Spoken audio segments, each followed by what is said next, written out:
dando continuidade, né, à discussão de planejamento, né, através do livro da professora Miriam Veras Batista, Planejamento Social, Intencionalidade e Instrumentalidade, no que ela diz respeito, né, o planejamento inicialmente como processo lógico, porque ela trata da racionalidade do planejamento, e essa racionalidade do planejamento se diz respeito, né, àquilo que o profissional olha dentro da realidade, percebe todos os elementos que são contidos nessa realidade e aí criam estratégias para poder intervir. E a segunda parte do texto, né, que ela trata da questão do caráter político do planejamento, porque sobretudo a nossa profissão, a gente tem que ter em vista, né, esse caráter político, porque esse caráter político ele dá instrumentalidade, né, também para poder dar um novo horizonte para a sociedade. Quando a gente discute planejamento, a gente tem que compreender que nós estamos num Estado democrático de direito. E aí a autora, ela traz esse planejamento como processo racional, né? Ele se organiza por operações complexas, interligadas, que conforme Ferreira são da reflexão, de decisão, da ação e da retomada da reflexão, ou seja, a professora Miriam Vera Batista, ela se apropria de um autor, né, para poder dar um maior know-how em relação ao que de fato o planejamento deve ter. Né? E aí, quando ela trata da questão da reflexão, ela diz que diz respeito ao conhecimento dos dados, à análise e ao estudo de alternativas à superação e reconstrução de conceitos e técnicas de diversas disciplinas relacionadas com explicações e quantificação dos fatos sociais e outros. Ou seja, quando a gente está trabalhando na perspectiva da reflexão dentro do planejamento, é o conhecimento da realidade, e esse conhecimento da realidade ele faz com que o profissional ele consiga encontrar alternativas a partir, né, dessa realidade. Ou seja, quando ele diz assim, diz respeito ao conhecimento dos dados, né? Quando a gente discute, por exemplo, violência contra crianças e adolescentes. Violência contra crianças e adolescentes, ela tem um fator histórico, tem um fator contemporâneo e tem elementos que colaboram, né, para poder essa violência acontecer. Um dos fatores é o próprio machismo, né, o patriarcado também. E aí a autora ela diz assim que é a respeito do conhecimento dos dados, ou seja, eu vou trabalhar em relação à violência contra crianças e adolescentes. Aí beleza, aí eu estou conhecendo aquela realidade, vou ver qual é a estatística de violência contra crianças e adolescentes, quantas crianças e adolescentes sofreram violação de direito no que diz respeito aos seus direitos sexuais, né? E aí a partir desse conhecimento é que eu vou partir para a tomada de decisão, que ela diz a tomada de decisão que se refere à escolha de alternativas e determinação de meios e definição de prazos.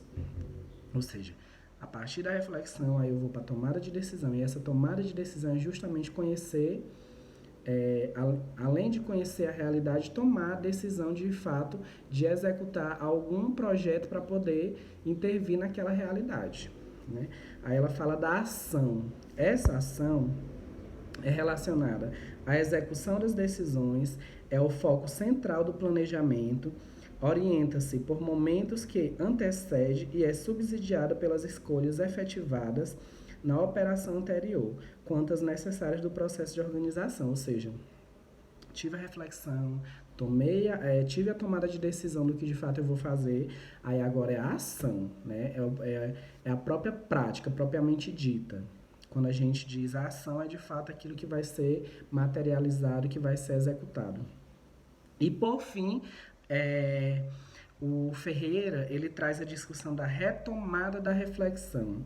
E essa retomada da reflexão é a operação crítica dos processos e dos efeitos de ação, planejada com vistas ao embasamento do planejamento das ações, né, posteriores. Ou seja, a partir do momento que eu tive a reflexão, né, a tomada de decisão, que eu tive a ação, que a proposta já foi materializada, eu vou para a retomada da reflexão, que é para eu poder entender se de fato aquilo que eu planejei saiu como desejado ou saiu próximo desejado. E se não saiu, quais são as estratégias que eu vou tomar para poder fazer com que seja de fato efetivada. Então, essa retomada da reflexão é super importante. Inclusive, a professora Miriam Veras Batista trabalha muito na perspectiva da avaliação.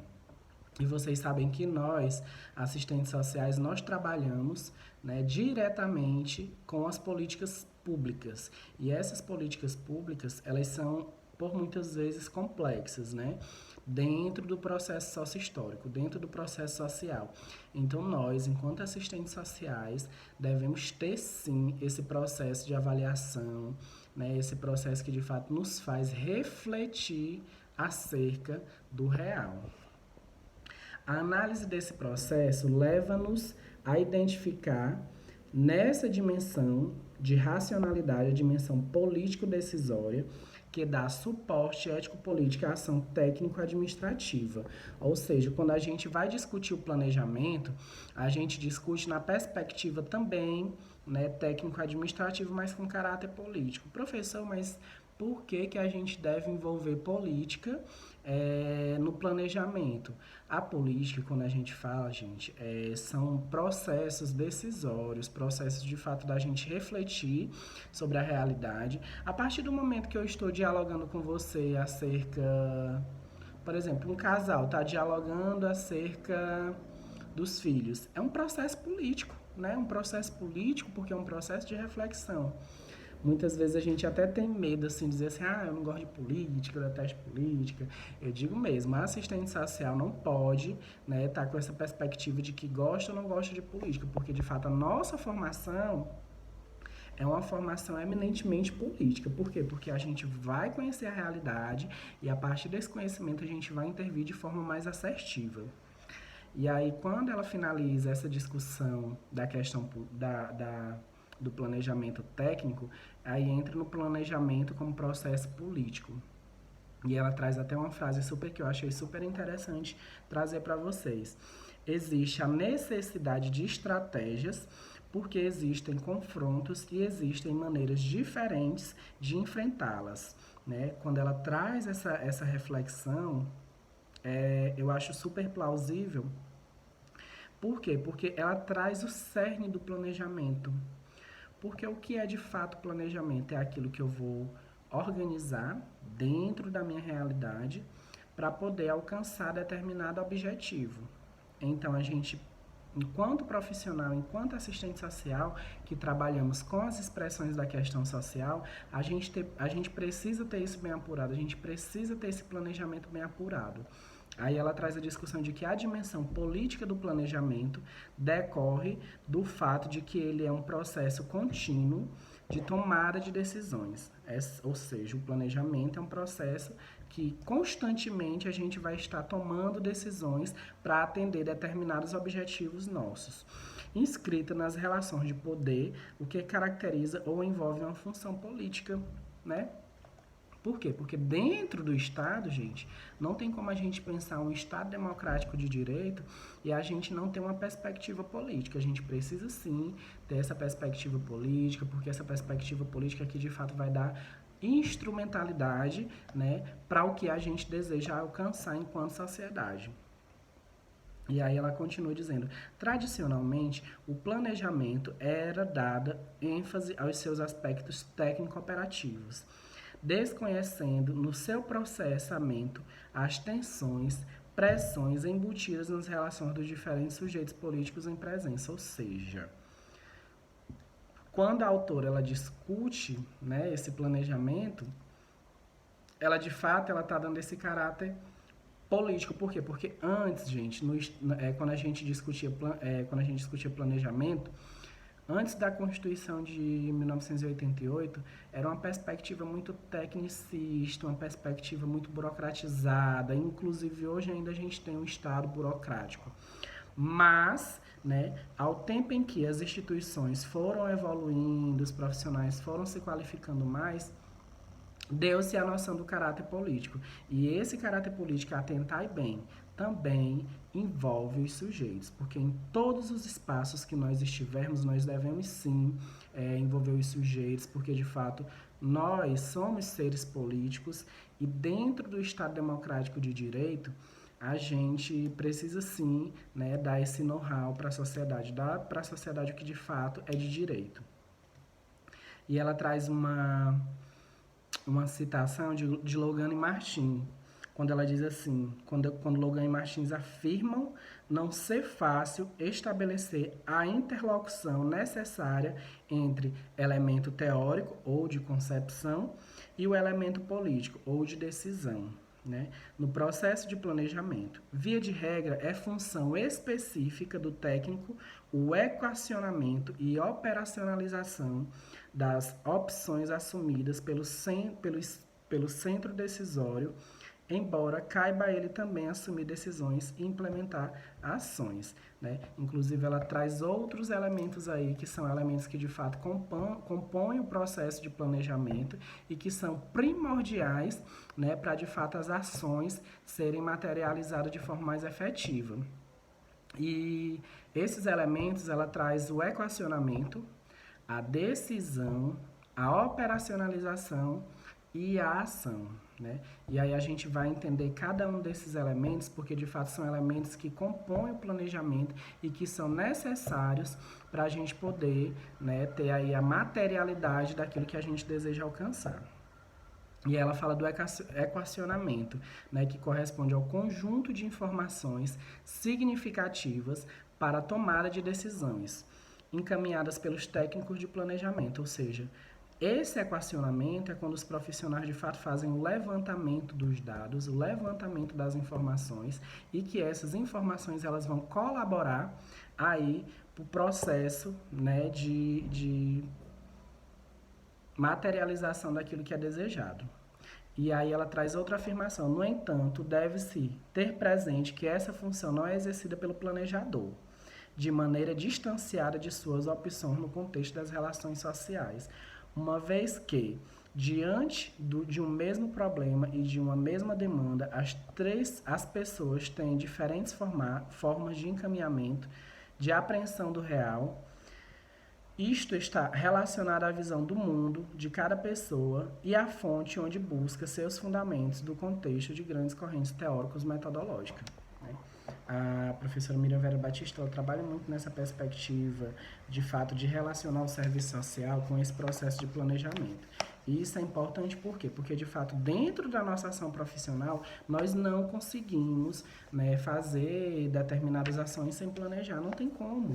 Não tem como o assistente social não ter um planejamento das suas ações. Não tem como o assistente social olhar a realidade social, as expressões da questão social que se materializam dentro do contexto profissional todos os dias, sem ter a perspectiva do planejamento, porque é a partir do planejamento que ele vai criar alternativas, né, eficazes para a superação dessas expressões da questão social. E aí ela diz assim, decorre dessas fontes distintas orientações teóricas práticas que incidem principalmente em seus procedimentos ou delimitação do seu objetivo de conhecimento e de ação. A professora Miriam Veras Batista, ela traz essa perspectiva do equacionamento como um fato muito importante, né, para aquele processo de planejamento. Inclusive, ela continua reafirmando. Se sua perspectiva de realidade se faz a partir de um ângulo conservador, o planejador vai percebê-la enquanto fato social objetivo, retomando o dado como o limite da reflexão. Né? Ou seja, quando o profissional vai fazer esse equacionamento, que é o levantamento de dados, né? Vocês precisam só fazer a associação, equacionamento, levantamento de dados. Ele também, né, associa-se a esse processo de reflexão. Por quê? Porque a partir do momento que ele conhece esses dados, que ele vai trazer aí o processo, né, de conhecimento dessa realidade para poder transformá-la. Essa regulação concede autonomia ao fato social, aceitando como elemento último do horizonte analítico a positividade da forma pela qual as relações sociais se põem.